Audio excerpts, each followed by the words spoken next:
Hello friends, कैसे हैं आप लोग। आज की जो हमारी टॉपिक है दोस्तों, ये है प्लेट टेक्टोनिक थ्योरी। ठीक है, जो लोग भी दोस्तों महाद्वीपीय विस्थापन सिद्धांत का वीडियो नहीं देखे हैं, मैं चाहूँगा कि पहले आप महाद्वीपीय विस्थापन सिद्धांत का वीडियो देखिए। ठीक है, ताकि आपका जो बेस है वो अच्छे से बन सके। और एक बार बेस बनता है ना दोस्तों, तो आपको पढ़ने में बहुत मज़ा आएगा, चीज़ें समझ में आएंगी और बेहतर समझ में आएंगी। ठीक है, सब मैंने बताया था पिछले वीडियो में, सब कुछ ट्रिक नहीं होता है, कुछ चीज़ें हमें डीप स्टडी करनी चाहिए और कुछ भी हार्ड नहीं है दोस्तों, बिल्कुल टफ नहीं है। आप मेरे साथ बने रहिए। देखिए, प्लेट टेक्टोनिक थ्योरी नाम अजीब इतना कि प्लेट विवर्तनिकी सिद्धांत से बहुत बड़ी चीज़ें कुछ नहीं है, एकदम सिंपल है। आज आपको 10 से 15 मिनट के अंदर ये सारी चीज़ें याद होने वाली हैं। क्या है टेक्टोनिक थ्योरी? ये टेक्टोनिक इतनी कठिन चीज़ें नहीं कि आपके दिमाग में नहीं है। ठीक है, आप सबसे सुपर हैं, आप खाली मेरे साथ बने रहिए और देखिए। जो चैप्टर हमारा मैंने बताया आपको कि आज हम प्लेट टेक्टोनिक थ्योरी को पढ़ने वाले हैं, प्लेट विवर्तन के सिद्धांत को पढ़ने वाले हैं। इस सिद्धांत से 3 लोग संबंधित हैं दोस्तों, हैरी हेस, विल्सन और मॉर्गन। हैरी हेस, विल्सन और मॉर्गन। हैरी हेस और मॉर्गन को, 2 लोगों को हम आगे देखेंगे। ठीक है, आगे क्यों देखेंगे दोस्तों? क्योंकि आगे इनके और सिद्धांत आए हैं, तो आगे देखेंगे। अभी जो हमारे लिए मोस्ट इंपॉर्टेंट है वो है विल्सन साहब। कौन है? विल्सन। तो हम पढ़ने जा रहे हैं दोस्तों प्लेट टेक्टोनिक थ्योरी को। ठीक है, तो 3 शब्दों से मिलकर बना है प्लेट, टेक्टोनिक और थ्योरी। तो थ्योरी मतलब तो सिद्धांत हो गया दोस्तों। अब प्लेट मतलब वही, कौन सा प्लेट? वही जिसमें खाना खाते हैं, जी हाँ, वही प्लेट है। ठीक है, और टेक्टोनिक माने होता है उनकी विवर्तनिकी, यानी उनका स्थान एक जगह से दूसरे स्थान पर शिफ्ट करना। ठीक है, तो आइए देखते हैं। तो मैंने पिछली वीडियो में बताया था कि वेगनर कौन था। ये एक जलवायु वैज्ञानिक रहते हैं। ठीक है, और जलवायु के आधार पर इन्हें खोज करना चाहते हैं महाद्वीपीय विस्थापन सिद्धांत की, जिन्होंने अपना सिद्धांत दिया। इन्होंने बताया था कि जब सारे स्थलखंड एक थे तो उसे हम पैंजिया बोलते थे, और ऐसा कार्बोनिफेरस युग में हुआ था। ठीक है, तो जो लोग देखेंगे उन्हें समझ में आ रहा होगा। ठीक है, लेकिन विल्सन साहब ने कहा कि नहीं वेगनर साहब, ऐसा कुछ नहीं है, कोई स्थलखंड, कोई एंजिया पैंजिया कुछ नहीं है, सब कुछ एक प्लेट है। सब कुछ क्या है? एक प्लेट है। ठीक है, सिंपल सी बात है। हमारा चैप्टर किस पे टिका हुआ है? हमारा चैप्टर पूरा इस प्लेट पे टिका हुआ है। ठीक है, तो सब कुछ जो है वो प्लेट है। अब प्लेट चाहे बड़ा होगा या प्लेट छोटा होगा। ठीक है, 2 ही काम हो सकता है। विल्सन साहब सुनिए ध्यान से। ठीक है, कोई एंजिया पैंजिया नहीं था। ठीक है, क्या था? सिर्फ प्लेटें थी, बड़ी प्लेटें थीं और छोटी प्लेटें थीं। तो कुल मिला जुला के 8 बड़ी प्लेटें थीं और 23 से ज़्यादा छोटी प्लेटें हैं। ऐसा कौन कहता है? ऐसा नासा कहती है। ठीक है, ऐसा नासा कहती है, अमेरिका की एजेंसी है। ठीक है, तो ऐसा नासा कहती है। हमारे देश की इसरो है। ठीक है, ध्यान दीजिएगा। तो 8 बड़ी प्लेटें और 23 से ज़्यादा छोटी प्लेटें। आइए बात करते हैं उन प्लेटों के बारे में कि क्या है ये प्लेट, बार बार प्लेट जो हो रहा है। तो विल्सन साहब के अनुसार प्लेटें क्या होती हैं, हमको अपने अनुसार तो देखना नहीं। देखिए, जब किसी व्यक्ति का सिद्धांत होता है ना, तो हमें उसके अनुरूप, उसकी बातों में ढल के उसके सिद्धांत को समझना होता है।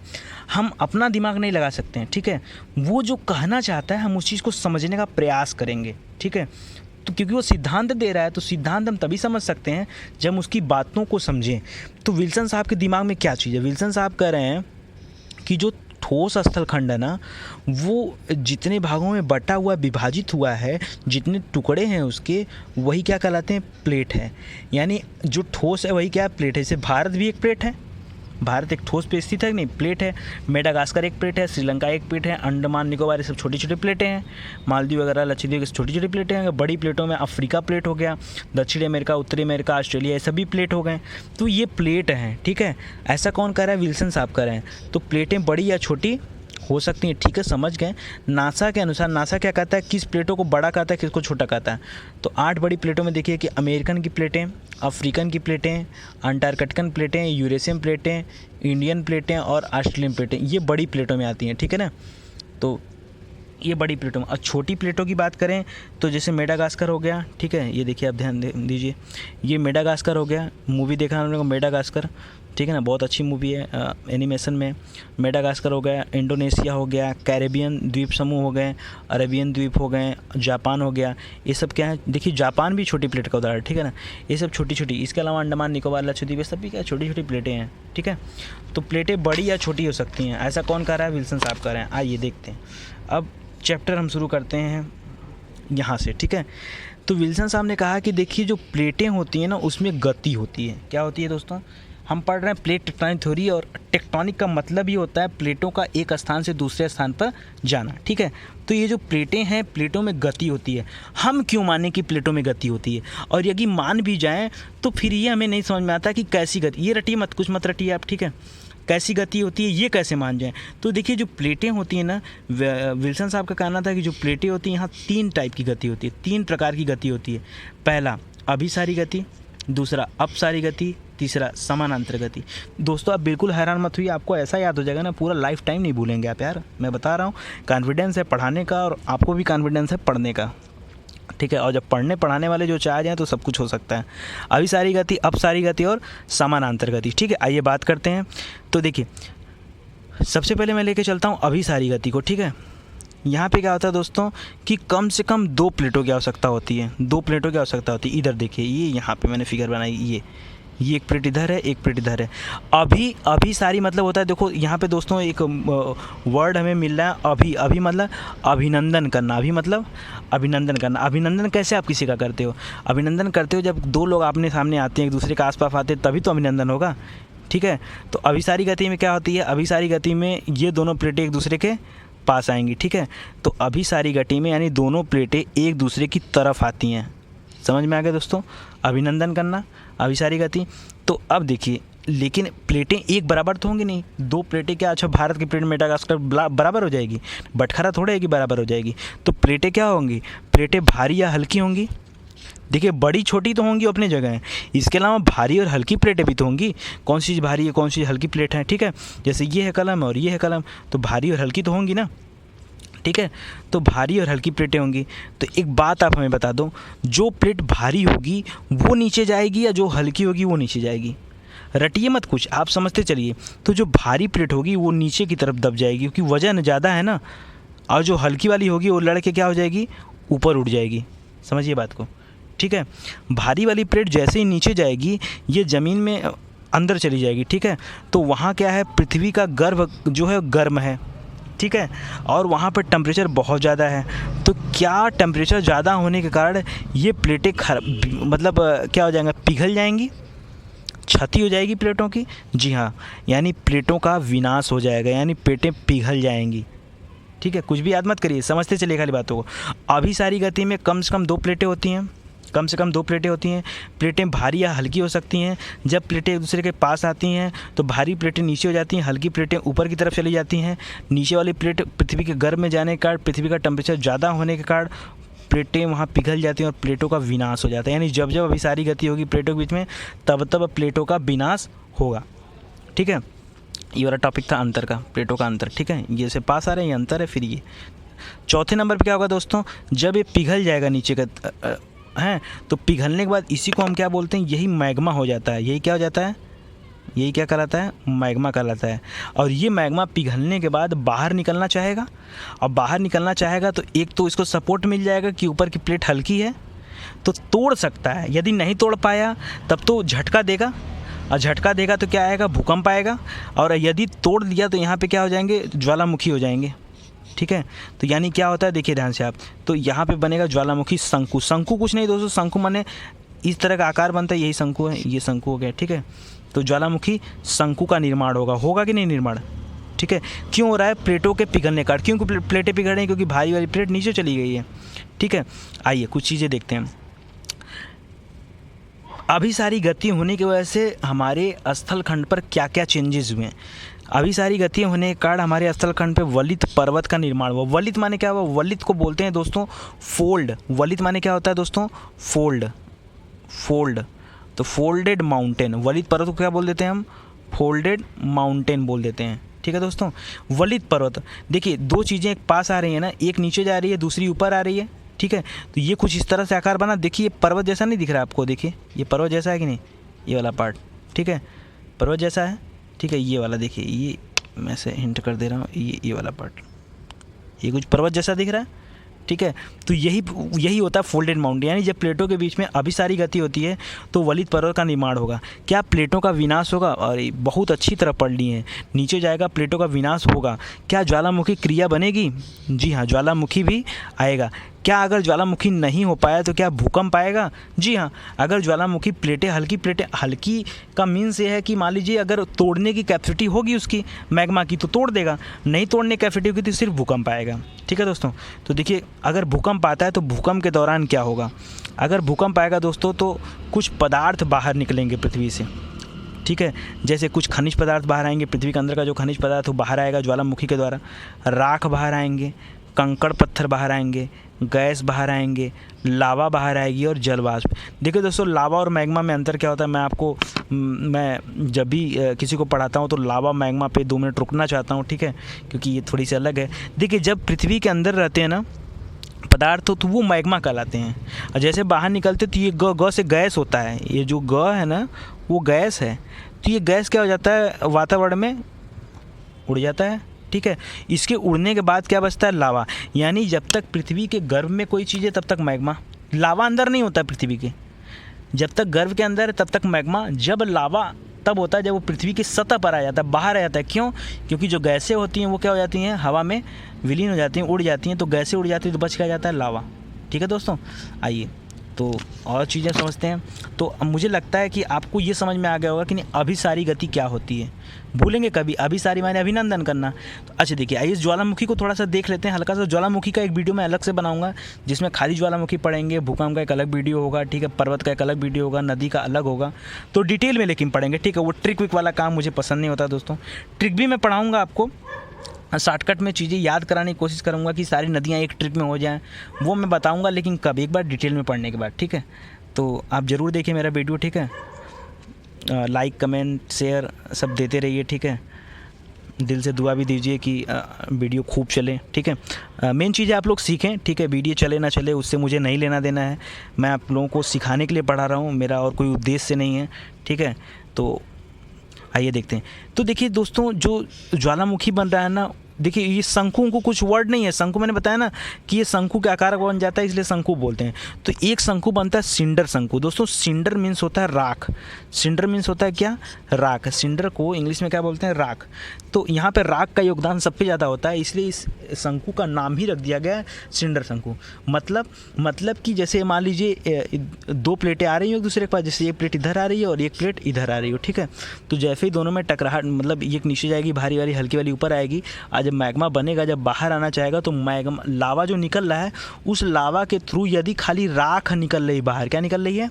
राख बाहर निकल रही है, तो उस राख से जो शंकु बनेगा, जो ज्वालामुखी पर्वत बनेगा, वो सिंडर शंकु कहलाएगा, यानी राख का पर्वत। तो हवाई द्वीप का नाम आपने सुना होगा। ठीक है, हवाई द्वीप का नाम सुना होगा। हवाई द्वीप क्या है? सिंडर शंकु का एक बेहतरीन उदाहरण है। ठीक है दोस्तों, आइए बात करते हैं और कुछ। देखिए अगला शंकु बनता है मिश्रित शंकु। पृथ्वी के अंदर से जब कई पदार्थ परत दर परत, वर्ड याद रखिए आप, परत दर परत जमा होने के कारण बने तो मिश्रित शंकु कहलाते हैं। जैसे क्या? पृथ्वी के अंदर से थोड़ा सा राख निकल गया, एक परत राख का हो गया, फेंका, ऐसे राख हो गया साइड में, फिर क्या हो गया? थोड़ा सा और निकला, खनिज हो गया, थोड़ा सा और कंकड़ पत्थर निकल गया, थोड़ा सा और लावा निकल गया। ठीक है, मैग्मा तो हवा में उड़ जाएगा, जलवाष्प वातावरण में चले जाएंगे। ठीक है, तो इस तरह का जो शंकु बनेगा, क्या ये बड़ा शंकु बनेगा? अच्छा आप ही बताओ, क्या इसकी ऊंचाई इसकी बराबर होगी? यहाँ खाली राख निकला तो राख कितना निकाल देगा? राख कम ही होगा ना, जितना भी होगा। यहाँ राख भी निकल रहा है, खनिज भी निकल रहा है, कंकड़ पत्थर भी निकल रहा है, लावा भी निकल रहा है, तो ये वाला बड़ा होगा या ये वाला बड़ा होगा? जायज़ बात है, ये वाला बड़ा होगा। तो सबसे बड़े प्रकार के ज्वालामुखी का उदाहरण क्या है? मिश्रित शंकु। आपसे कोई पूछे कि सबसे बड़ा ज्वालामुखी कौन सा होता है, तो कौन सा ज्वालामुखी होता है दोस्तों? मिश्रित शंकु वाला, जहाँ से सब निकलता है। ठीक है, तो मिश्रित शंकु हो गया। तो उदाहरण इसका देख लेते हैं दोस्तों। स्ट्राम्बोली नाम देखा है आपने, नाम सुना होगा। माउंट एटना नाम सुना होगा। तो स्ट्राम्बोली, माउंट एटना, ठीक है ना, ये दोनों के दोनों मिश्रित शंकु के उदाहरण है, बड़े हैं आकार में। ठीक है, एक तीसरे तरह का बनता है शंकु जिसको बोलते हैं पारिपोषित शंकु। यहाँ क्या होता है दोस्तों, इस तरह से शंकु कोई बना हुआ मान लीजिए, और इसके मैग्मा की जो पाइप होती है बीच में, जहाँ से मैग्मा निकलता है बाहर, ये मैग्मा की पाइप फट जाती है कहीं पर अगर, तो मेनली होता है दोस्तों ये पाइप के फटने के कारण बनता है। पाइप के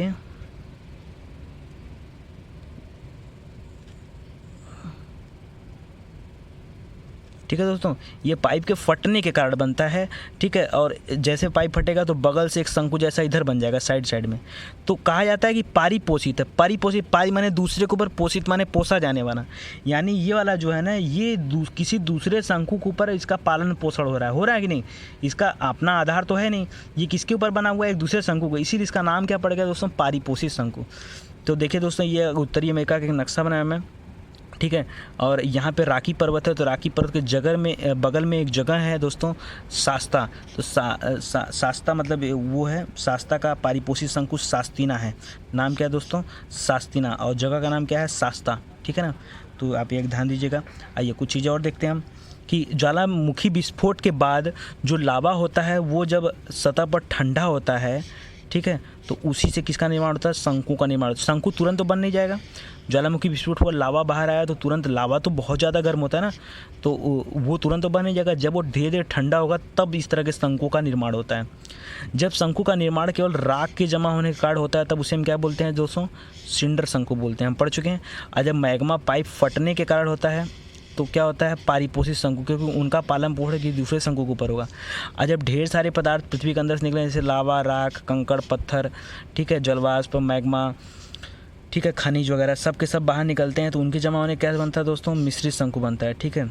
और यह सबसे बड़े शंकु। अच्छा, सबसे छोटा शंकु कौन सा होगा, तो देखिए जो पारिपोषित होता है ना वो सबसे छोटा होगा, ठीक है, क्योंकि उसका क्षरण भी हो जाता है, वो एक दूसरे के ऊपर बने होते हैं, ठीक है, तो ये आकार में देखा जाता है तो सबसे छोटा होता है, ठीक है। देखिए यहाँ पाइप फटने की संभावना नहीं होती है, ठीक है, क्योंकि इसके अंदर बहुत सारी परत है तो पाइप फटना मुश्किल है। इस टाइप वाले में पाइप फटता है, ठीक है, और यहीं से फिर पारिपोषित भी बन जाता है, तो सबसे छोटा जो बनता है वो पारिपोषित शंकु है, ठीक है। आइए कुछ और बातें करते हैं। देखिए, तो अभिसारी गति के कारण क्या क्या होता है दोस्तों, फिर से मैं रिवाइज करता हूँ। पहला चीज़ हमने पढ़ा अभिसारी गति के कारण कि वलित पर्वत का निर्माण होता है। दूसरा हमने पढ़ा कि प्लेटों का विनाश भी होता है, यानी निर्माण भी होता है पर्वतों का, प्लेटों का विनाश भी होता है, ज्वालामुखी भी आती है और भूकंप भी आते हैं। ये 4 चीज़ें थी, ठीक है। आइए आगे ध्यान देते हैं प्लेटों की अपसारी गति को लेकर के, ठीक है, कि प्लेटों की अपसारी गति क्या होती है, ठीक है। तो अपसारी गति में तो क्या होता है दोस्तों, वो ठीक अभिसारी का अपोजिट होता है, ठीक है, अपसारी, ठीक है, तो ये अपोजिट में है, ठीक है। तो अपसारी गति यानी 2 प्लेटें एक दूसरे से दूर जाती हैं, तो दूर जाने के स्वरूप क्या होगा, मान लीजिए अपने आप दूर चली गई तो बीच में गैप बनेगा। तो देखिए अभी इसको आप मत समझिए, इतना छोड़िए, मैं नीचे समझाता हूँ आपको ग्राफ बना के, ठीक है। ये देखिए ग्राफ बने हुए, मान लीजिए इस तरह से 2 प्लेटें आपस में टच हैं, ये ए प्लेट है, बी प्लेट है, ठीक है, और दोनों के मध्य कौन सी गति लगनी शुरू हो गई, अपसारी गति आनी शुरू हो गई। तो जैसे अपसारी गति होगी तो दोस्तों ये प्लेट इधर खसक जाएगी, ये इधर खसक जाएगी, तो पृथ्वी का मैग्मा अपने आप बाहर हो जाएगा। तो अपने आप बाहर हो जाएगा तो बहुत ऊंचाई तक तो जाएगा नहीं, जैसे हल्का सा खसकेंगी तुरंत यहाँ मैग्मा घुस जाएगा, थोड़ा सा और खसकेंगी थोड़ा सा और घुस जाएगा, तो ये देखिए यहाँ जम गया मैग्मा, ठीक है। फिर क्या हुआ, दूसरी कंडीशन बनी दोस्तों, ठीक है, तीसरी कंडीशन बनी, थोड़ा सा कुछ दिन बाद और फिर से जमा, ठीक है, तो ये जम गया, फिर कुछ दिन बाद थोड़ा सा फिर से जमा, तो ऐसे करते करते देखिए गुंबद के आकार की संरचना बन रही है। ये कैसा आकार बन रहा है, गुंबद। तो इसी को दोस्तों हम लोग नाम देते हैं ज्वालामुखी गुंबद का, या ज्वालामुखी पठार का नाम देते हैं। हमारे भारत में दोस्तों मालवा का पठार आपने सुना होगा, दक्कन का पठार सुना होगा, ये ज्वालामुखी गुंबद के ही उदाहरण है। यह प्लेटों की अपसारी गति होने के कारण बने हुए हैं, ठीक है, मालवा का पठार, ठीक है ना। मालवा की गंगा दोस्तों किसे कहते हैं, आप मेरे कमेंट सेक्शन बताइएगा। छोड़ो आप बताओगे क्या, मैं ही बताया तो मेरे पेट में पसता नहीं दोस्तों, मैं कुछ पूछता हूँ ना तो फिर मुझे पता नहीं क्यों होता है कि यार बता दो, परेशान होगा बच्चा। मालवा की गंगा बोलते हैं क्षिप्रा नदी को, ठीक है, क्षिप्रा, ठीक है ना, मालवा की गंगा क्षिप्रा। माछी याद कर लो, माछी मक्खी होती है ना माछी, तो मालवा गंगा क्षिप्रा को बोलते हैं। क्षिप्रा नदी किनारे पर एक मंदिर है, महाकालेश्वर का मंदिर उज्जैन में, ठीक है, पता होगा आपको, ठीक है, जो कि शंकर जी के एक ज्योतिर्लिंग है वहाँ पे, ठीक है, वही है। तो ये क्या बन गया, ज्वालामुखी गुंबद या ज्वालामुखी पठार। समझ में आ रहा है आप लोगों को। तो अब देखिए इससे हो क्या रहा है, मैं कहूँ कि इसमें क्या क्या बन रहा है। तो देखिए अपसारी गति होगा तो क्या नई प्लेटों का, यही तो प्लेट है दोस्तों, ये भी तो एक प्लेट ही बन रहा है, तो क्या नई प्लेटों का निर्माण होगा, जी हाँ, नई प्लेटों का निर्माण होगा, ठीक है। क्या ज्वालामुखी क्रिया होगी, बड़ी ज्वालामुखी नहीं, शांत टाइप की ज्वालामुखी क्रिया होगी। ज्वालामुखी होगी भी तो कैसी ज्वालामुखी होगी दोस्तों, शांत प्रकार की ज्वालामुखी, बहुत विस्फोटक नहीं हुआ, क्योंकि प्लेटें ज़बरदस्ती नहीं टूटी हैं, प्लेटें धीरे धीरे अपने आप एक दूसरे से दूर गई हैं। भूकंप भी आएगा और हल्के मात्रा में भूकंप आएगा, ठीक है। ज्वालामुखी गुंबद, ज्वालामुखी पठार बनेंगे, ठीक है। यदि इसी अच्छा देखिए, एक चीज़ें मैं भूल गया था बताना, यहाँ बता देता हूँ आपको। अभिसारी गति अगर समुद्र के अंदर आए तो क्या होगा, यानी समुद्री जो प्लेटें उसमें अगर चेंजेज हों, यानी प्लेटें दूर जाने लगे तो क्या हो जाएगा। तो सेम कंडीशन यहाँ होगा, यहाँ भी यही होगा, विस्फोट होगा। और जो यहाँ पे ज्वालामुखी विस्फोट होगा ना, इसके वजह से ज्वालामुखी फूटेगा तो उसका जो कण है जब यहाँ तक आ जाएगा, सरफेस तक आ जाएगा, तो जो हिस्सा दिखने लगता है यही कटक बोला जाता है। इसे क्या बोलते हैं दोस्तों, इसे हम ज्वालामुखी कटक बोलते हैं। और जो अगर गर्त में चला गया तो ज्वालामुखी गर्त हो जाता है। तो आप ध्यान दीजिएगा, यही क्या है, इसी को ज्वालामुखी कटक बोलते हैं। कटक जो दिखता रहता है। और यदि ये प्लेन दिखेगा, मान लीजिए यहाँ से प्लेन ऐसे कुछ टाइप का दिखने लगा, ठीक है, ऐसा प्लेन टाइप का, तो ये ज्वालामुखी पठार हो जाता है, ठीक है। ज्वालामुखी पठार कहाँ पे, अंदर, पानी के अंदर, ठीक है। या ज्वालामुखी द्वीप इसे कहते हैं, ठीक है, ज्वालामुखी द्वीप कहते हैं। तो आप जानिए, जो इंडोनेशिया द्वीप समूह है, जो जापान है, जापान में एक क्यूबा द्वीप है, ठीक है, पास में। तो ये सब के सब किसके, ये ज्वालामुखी द्वीप के उदाहरण हैं, ठीक है, या महासागरीय द्वीप के उदाहरण हैं, ठीक है। आइए बात करते हैं यहाँ पे। तो हमने देख लिया अपसारी गति क्या होती है, ठीक है। अब बात करते हैं हम लोग प्लेटों की समानांतर गति की, ठीक है। तो समानांतर, जैसे नाम से ही लग रहा है कि एक दूसरे के समानांतर है, या तो प्लेटें एक दिशा में जाएंगी या तो प्लेटें विपरीत दिशा में आएंगी, ठीक है, या तो एक दिशा में जाएगी या तो, लेकिन घर्षण करेंगी बीच में। तो ये जो रगड़ने के, यहाँ भी रगड़ होगी, यहाँ भी रगड़ होगी। तो बहुत इतनी बड़ी प्लेटें, जब दो प्लेटें आपस में रगड़ करेंगी तो विशाल मात्रा में ऊर्जा जनरेट होगी, बहुत विशाल मात्रा में वहाँ से क्या निकलेगी, ऊर्जा निकलेगी। और उसके फलस्वरूप बहुत भयंकर भयंकर भूकंप आएंगे, बहुत बड़े बड़े भूकंप आएंगे, ठीक है। तो दोस्तों देखिए यहाँ क्या होता है, पहली बात तो दोनों प्लेटें एक दूसरे की संरक्षी होती हैं, एक दूसरे का संरक्षण करती हैं, मतलब प्लेटों का विनाश और प्लेटों का बनना नहीं संभव होता है। तो इसलिए इनका नाम रखा गया दोस्तों, प्लेटों का संरक्षण। भूकंपी घटनाएँ होंगी और दिन भर में 10-20 बार भूकंप आएगा, जैसे जापान में आता है, ठीक है। तो भूकंपी घटनाओं की बारंबारता ज़्यादा होगी, ठीक है। ज्वालामुखी घटनाएँ होंगी क्या, नहीं, ज्वालामुखी से तो कोई मतलब ही नहीं है, ज्वालामुखी से कोई मतलब नहीं है, ज्वालामुखी अनुपस्थित रहेगा। पर्वत निर्माण होगा क्या, नहीं, पर्वत कहाँ निर्माण होंगे, जब बल लग ही नहीं रहा दोनों साइड में तो पर्वत कैसे बन जाएंगे। तो यानी ये दोनों अनुपस्थित रहेंगे, ये वाले, ठीक है, ज्वालामुखी और पर्वत वाले, ये दोनों उपस्थित रहेंगे। बाकी भूकंप की घटनाएं होंगी, ठीक है। तो आपको याद हो गया होगा। आइए एक दो चीज़ें और देख लेते हैं, इसी के साथ ये चैप्टर कंप्लीट हो जाएगा। प्लेटों की गति के कारण क्या थे। अभी तो हमने ये सीखा दोस्तों कि प्लेटें गति करेंगी। किसने कहा था दोस्तों, विल्सन ने कहा था। विल्सन साहब ने कहा कि प्लेटें जो होती हैं वो क्या करेंगी, गति करेंगी, और 3 टाइप की गति करेंगी, अभिसारी गति, अपसारी गति और समानांतर गति। चलिए हमने मान लिया कि प्लेटें गति करेंगी। दोस्तों मैं आपसे पूछना चाहता हूँ, आप छोड़ो, ठीक है, कि प्लेटें क्यों गति करेंगी, प्लेटें क्यों गति करेंगी, आप ही हमको बता दो। प्लेटों में ऐसा क्या लगा हुआ है कि कोई भाई बल तो लग नहीं रहा है कि अपने आप गति करें, तो कुछ तो रीज़न होगा। आइए देखते हैं, बहुत अच्छा रीज़न है, ठीक है, कि प्लेटें गति क्यों करती हैं, ठीक है। आइए कुछ चीज़ें आपको मैं समझाने का प्रयास करता हूँ। देखिए, क्या आप मानते हैं कि पृथ्वी का गर्भ जो है वो गर्म है? क्या आप जानते हैं ये क्यों गर्म है? ये गर्म है दोस्तों क्योंकि यहाँ पे दबाव बहुत ज़्यादा है। ऐसे मत समझो आप, ठीक है। यहाँ देखिए, मान लीजिए यहाँ पे क्या है, ये पृथ्वी है, ठीक है। इसके ऊपर जनसंख्या बढ़ रही है दिन प्रतिदिन बहुत ज़्यादा मात्रा में। भारत को ही ले लो, किसी ज़माने में 10 करोड़ लोग रहते थे, आज 121 करोड़, इस टाइम तो 128-129 करोड़ लोग रह रहे हैं, ठीक है। तो क्या यहाँ दबाव बढ़ रहा है? अगर कहीं पे दबाव बढ़ेगा तो वहाँ पे बताइए, वहाँ पे रहने वाले जो अणु हैं क्या वो आपस में टक्कर मारेंगे? चलिए एक दूसरा एग्जांपल लेता हूँ दोस्तों। मान लीजिए आपके कमरे में 2 लोग रहते हो। कितने लोग रहते हो? 2 लोग। अगर उसी कमरे में मैं 7 लोगों को रख दूं, ठीक है, तो बार बार टक्कर बढ़ेगा। अगर मैं इसी कमरे में 11 लोगों को रख दूं तो और टक्कर बढ़ेगा। इसी कमरे में 20 लोगों को भर दूं तो आप क्या करोगे, आप बाहर निकलते समय भी एक दूसरे से टकरा जाओगे।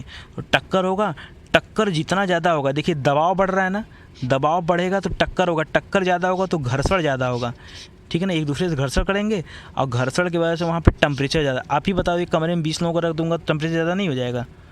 होगा कि नहीं ज़्यादा? तो टेम्परेचर ज़्यादा हो गया। टेम्परेचर का मतलब है दोस्तों हीट ज़्यादा हो गया, यानी वहाँ पे ऊष्मा ज़्यादा हो गई। अब देखिए कहानी क्या होती है, यानी पृथ्वी के कोर से जो मुक्त होने वाली ऊर्जा है, एक तो पृथ्वी का कोर वैसे भी गर्म, ऊपर से हम और उसको हीट कर दिए, ठीक है ना।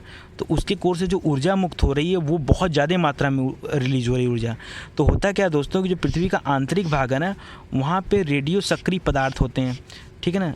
और अच्छा, ये रेडियो सक्रिय पदार्थ क्या होता है भी देख रही है।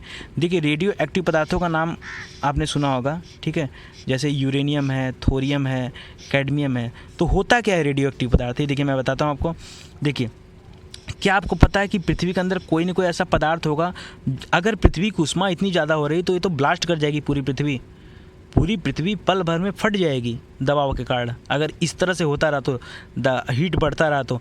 यानी कोई न कोई ऐसा पदार्थ है वहाँ पे जो हीट को क्या कर रहा है, रेडिएट कर रहा है, जो ऊष्मा को रेडिएट कर रहा है। क्या दोस्तों, रेडिएट मतलब करना मतलब होता है ऊष्मा का संचरण कर रहा है, ऊष्मा को एक स्थान से दूसरे स्थान पर भेजने का प्रयास कर रहा है कि पृथ्वी के कोर में ऊष्मा अत्यधिक न हो पाए।